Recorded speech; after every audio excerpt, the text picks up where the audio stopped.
بسم اللہ الرحمن الرحیم۔ السلام علیکم ورحمۃ اللہ وبرکاتہ۔ میری پیاری اسلامی بہنوں، آج کے ہمارے سبق کا عنوان ہے کہ ایسی عورت کے گھر پر ہر وقت رزق کی بارش برستی رہتی ہے جو یہ 3 کام بڑے شوق سے کرتی ہے۔ یہ 3 عمل آپ کے اجڑے ہوئے گھر کو ایک بار پھر سے آباد کر دیں گے۔ پیاری اسلامی بہنوں، ایک صحابی رسول تھے جو محنت مزدوری کر کے گزر بسر کیا کرتے تھے۔ ایک دن معمول کے مطابق جیسے ہی صبح سویرے فجر کی اذان کی آواز ان کے کانوں میں پڑی تو فوراً اٹھ کھڑے ہوئے۔ اللہ کا نام لیتے ہوئے انہوں نے سب سے پہلے وضو کیا۔ وضو کے بعد نماز پڑھی اور نماز پڑھنے کے بعد دونوں ہاتھ اٹھا کر دعا کرنے لگے کہ یا اللہ میرے لیے حلال روزی کے وسائل پیدا کر۔ صبح سویرے اللہ سے حلال رزق طلب کرنے لگے۔ جیسے ہی انہوں نے اپنی دعا مکمل کی، عبادت مکمل کی تو فوراً اٹھے اور گھر سے محنت مزدوری کی تلاش کے لیے باہر نکلے۔ اب پورا دن محنت مزدوری کرتے رہے، کھاک چھانتے رہے۔ پورا دن انہوں نے محنت مزدوری کی تلاش کی، کام تلاش کیا، مگر انہیں کوئی بھی کام نہ ملا۔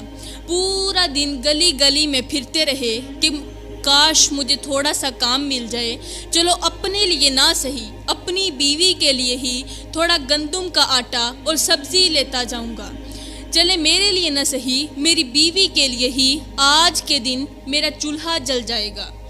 بس اسی کوشش میں پورا دن محنت مزدوری تلاش کرتے رہے لیکن کوئی بھی کام نہ ملا۔ شام کو مایوس ہو کر گھر کی طرف لوٹ پڑے۔ جیسے ہی گھر پہنچے تو بیوی نے ان کا خوب استقبال کیا۔ چونکہ کھانے کے لیے کچھ تھا نہیں، اس لیے دونوں میاں بیوی بھوکے ہی سو گئے۔ اب معمول کے مطابق جب صبح اگلے دن کا سورج طلوع ہوا تو وہ صحابی رسول اٹھے، نماز پڑھی، قرآن کی تلاوت کی اور معمول کے مطابق گھر سے روزی روٹی کی تلاش کے لیے نکل پڑے۔ اب بیوی نے ڈھیروں دعاؤں اور نیک تمناؤں کے ساتھ اپنے شوہر کو گھر سے رخصت کیا۔ اب وہ جو شوہر تھے، وہ جو صحابی رسول تھے، وہ اپنے گھر سے نکلے کس کام کے لیے؟ روزی روٹی کی تلاش کے لیے۔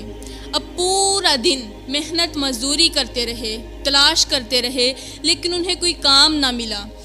آخر اس دن بھی وہی ہوا جس کا ڈر تھا، مطلب شام تک کوئی بھی کام نہ ملا۔ جب کوئی بھی کام نہ ملا تو مایوسی کے عالم میں اپنا افسردہ سا چہرہ لے کر گھر کی طرف چل پڑے۔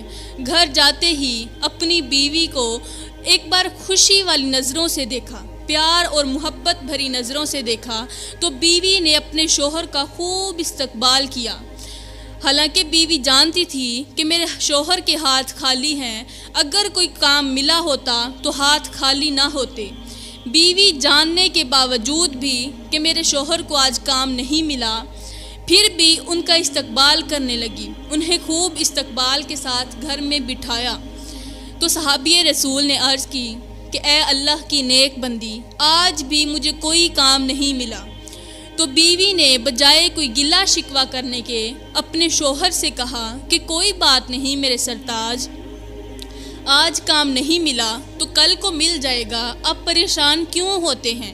میرے لیے پریشان نہ ہوں، اللہ آپ کو ضرور رزق وسیع عطا کرے گا۔ اب بیوی اپنے شوہر کو حوصلے دینے لگی۔ اگر وہ عورت آج کل کی عورتوں میں سے ہوتی تو اپنے شوہر کو کہتی کہ تم بھوک سے مرتے رہو، میں تمہارے ساتھ نہیں رہوں گی، میں اپنے میکے جا رہی ہوں، میرے ماں باپ تو زندہ ہیں، وہ کوئی مر نہیں گئے، جنہوں نے مجھے ساری زندگی پالا پوسا، مجھے روٹی کھلائی، مجھے جوان کیا، اگر انہوں نے میرے بچپن میں مجھے پال پوس لیا تو وہ آئندہ کے رزق کا بھی بندوبست کر ہی دیں گے۔ مجھے تمہارے ساتھ نہیں رہنا، تمہارے ساتھ رہنا تو ہے ہی فضول۔ پھر وہ عورت کیا کرتی؟ گلی محلے کی عورتوں کے سامنے اپنے شوہر کا رونا روتی، ان کے سامنے روتی پیٹتی، گلے شکوے کرتی کہتی کہ میرا شوہر تو نکما ہے، یہ کمبخت صبح کو نکلتا ہے، شام کو خالی ہاتھ گھر واپس آ کر سو جاتا ہے، مزے کی نیند سوتا ہے، خراٹے لیتا ہے، اسے تو میری کوئی فکر ہی نہیں ہے، اسے تو میری پرواہ ہی نہیں ہے۔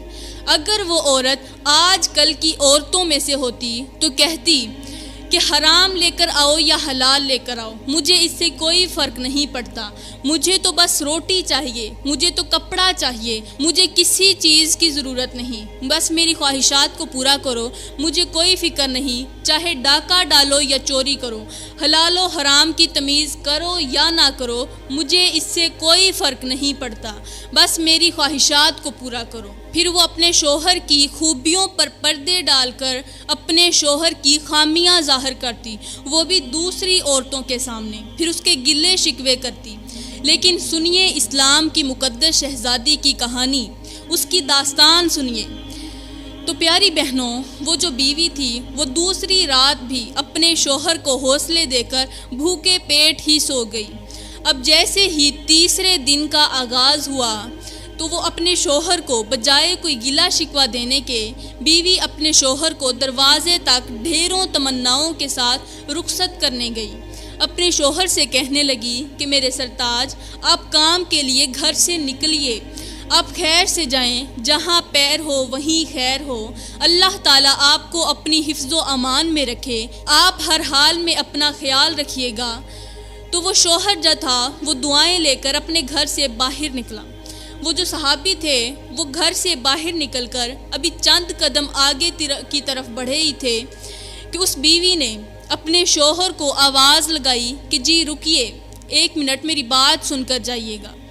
تو وہ صحابی رسول واپسی گھر کی طرف آئے تو بیوی کہنے لگی کہ میں آپ سے ایک بات کہنا بھول گئی تھی، میری وہ بات سن لیں، اس کے بعد آپ کو اجازت ہے۔ تو وہ بیوی اپنے شوہر سے کہنے لگی کہ جی جناب، ہم 2 دن سے فاقے کاٹ رہے ہیں۔ اب اس سے جو اگلا جملہ اس بیوی نے اپنے شوہر کو بولا وہ آج کل کی نافرمان اور ناشکری کرنے والی عورتوں کے لیے ایک بہت بڑا سبق ہے۔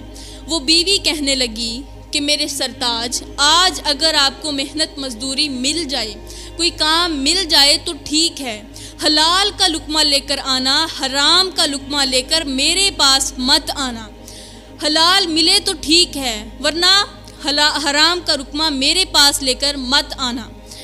اگر آپ نے مجھے حرام کا لقمہ کھلا دیا تو میں قیامت کی صبح تک آپ کو کبھی بھی معاف نہیں کروں گی، یہ حرام کا ایک لقمہ آپ کو کبھی بھی نہیں بخشوں گی۔ اسلام کی مقدس شہزادی نے اتنا بڑا جملہ بول دیا کہ اگر آپ حرام کا لقمہ لے کر میرے پاس آئے تو میں تمہیں قیامت کی صبح تک کبھی بھی معاف نہیں کروں گی۔ صرف کتے کا گوشت ہی حرام نہیں ہوتا، بلکہ حرام کی کمائی سے خریدا گیا بکرے کا گوشت بھی حرام ہے۔ تو پیاری بہنوں، جب ایک عورت اپنے شوہر سے حلال لقمے کی طلب کر رہی ہوتی ہے، حلال کا تقاضا کر رہی ہوتی ہے، تو اس وقت وہ اللہ تعالیٰ کے بالکل قریب ہوتی ہے، بالکل قریب ہوتی ہے۔ جب وہ اپنے شوہر سے اپنے بچوں کے لیے حلال کا تقاضا کرتی ہے، کیونکہ وہ جانتی ہے کہ جب میں اپنی اولاد کو حرام کا نوالا کھلاؤں گی تو یہ حرام کا نوالا میرے بچوں کی آنکھوں میں سے حیات چھین لے گا، میرے بچوں کی آنکھوں میں سے غیرت کا جنازہ نکل جائے گا۔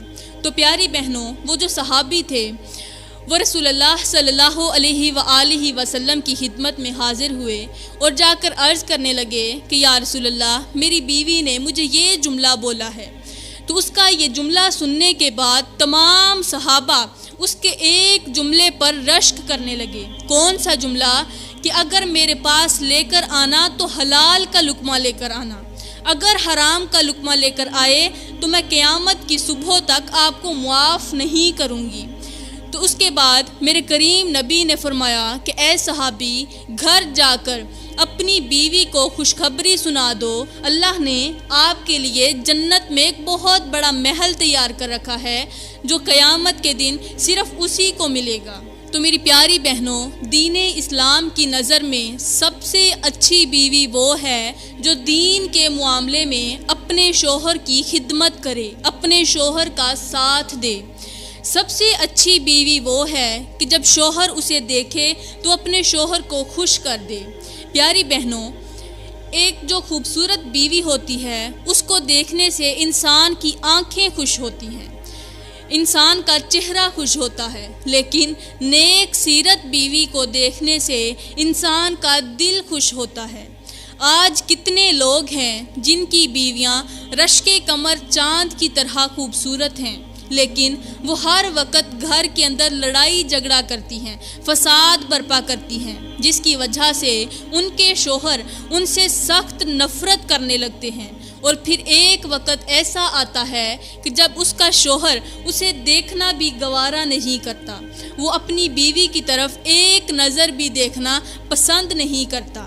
تو پیاری بہنوں، میرے کریم نبی نے فرمایا کہ سب سے اچھی بیوی وہ ہے کہ جب اس کا شوہر اس کی طرف دیکھے تو وہ اپنے شوہر کو سر کے بالوں سے لے کر پاؤں کے ناخنوں تک اسے خوش کر دے۔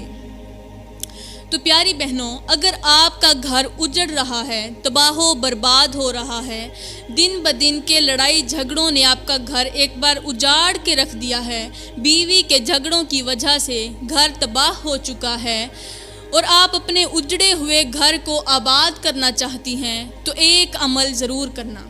حضرت امام جعفر صادق رضی اللہ تعالی عنہ کا بتایا گیا یہ ایک عمل آپ کے اجڑے ہوئے گھروں کو ایک بار پھر سے آباد کر دے گا۔ پیاری بہنوں، اس عمل نے لاکھوں کروڑوں اجڑے ہوئے گھروں کو آباد کر دیا، تباہ ہوئے گھروں کو ایک بار پھر سے آباد کر دیا۔